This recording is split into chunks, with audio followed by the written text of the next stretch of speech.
Salut à tous, c'est Dorothée Pousséo. Je suis Gérard Darmon. Jacques Chambon. Sarah Cornibert. Je m'appelle Emmanuel Curtil. Frédéric Soutrel. Jérémy Covillot. Et j'ai la chance d'interpréter Sixi. L'Enfeust. Nicolette. Le personnage de Sian. Le personnage du chevalier hors azur, que j'ai pris beaucoup de plaisir à faire. Ébus. Thanos. Je suis le narrateur. Dans l'Enfeust.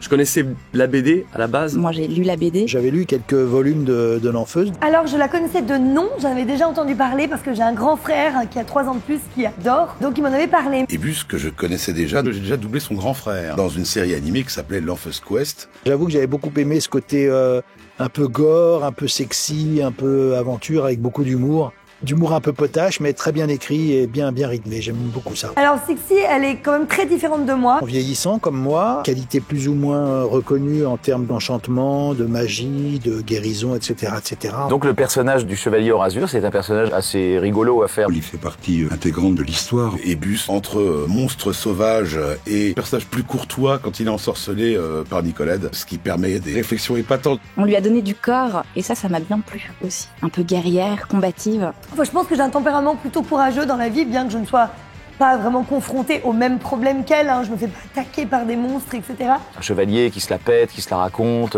qui raconte plus qu'il n'a fait, qui en fait n'est pas si courageux que ça. C'est un petit peu ridicule, un peu con-con. Thanos, une espèce d'archétype de méchant, de fantasy, de science-fiction. Pour une raison X ou Y dans l'intrigue, Ébus revient à l'état sauvage et il est très gentil avec ses copains. Et à un moment, Nicolette qui fait « Mais je comprends pas, je t'ai pas réenchanté. Qu'est-ce qui s'est passé ?» Et la réplique d'Ébus qui est sublime, c'est « Mais je crois que je vous aime bien. » C'était varié, c'était un peu de héros, un peu de naïf, un peu branque, un peu maladroit. Super beau rôle, j'ai adoré.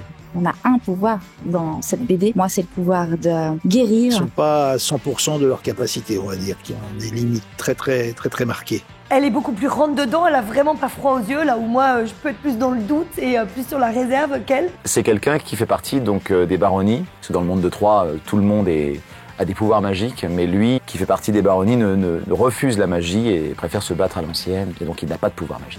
Mais justement, il parle des autres personnages, de leur état psychologique. Il décrit ce qui se passe, les atmosphères, les lieux, les vêtements. Je suis très client de ce personnage et de ce qu'on fait ici pour Blague. Les habillements, les allures. Une double identité. Il y a ce pirate un peu comme ça, assez mégalo, assez cruel. Son autre identité, une espèce de Dark Vador. Il parle d'une jeune fille sage et gentille, d'une autre très sexy, un peu chippie, d'un héros un peu naïf, un peu bêta comme ça, mais qui est assez courageux. Bon, donc je dis tout ça, et je suis donc tous ces personnages-là à la fois. Elle a pas froid aux yeux, et ça paye, en fait. C'est un grand méchant, c'est super agréable. Mégalo, hautain, très colérique, c'est super agréable. Je parle de tous les personnages à la fois, en réalité, mais je n'en suis pas un. Il y a un peu tout le panel à faire sans émotion, et c'est pour ça que j'ai adoré le personnage. J'adore les méchants. Après, j'ai pas le physique, mais j'aime bien Sixi aussi, mais ça c'est perso. Je ne reste pas insensible au charme de Sixi quand même.